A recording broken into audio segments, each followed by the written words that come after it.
কেন এমন হয়? এর পেছনে লুকিয়ে আছে একটা ইসলামী রহস্য। হাদিসে আছে, আজানের শব্দ শুনে শয়তান পালায়। সহিহ বুখারী ও মুসলিমে বর্ণিত, শয়তান বায়ু ছাড়তে ছাড়তে পালিয়ে যায় যেন আজান না শোনে। কুকুর ও গাধার মতো প্রাণী অদৃশ্য জিন শয়তান দেখতে পায়।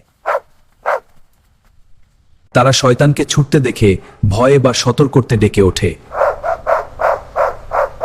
রাসূল সুলসা বলেছেন, রাতে কুকুরের ডাক শুনলে আল্লাহর কাছে শয়তান থেকে পানাহ মাঙ্গো। কারণ তারা যা দেখে আমরা তা দেখি না।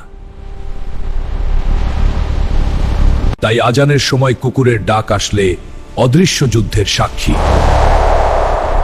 আজান শুনে আমরাও শয়তান থেকে আল্লাহর কাছে আশ্রয় চাই। আসসালামু আলাইকুম।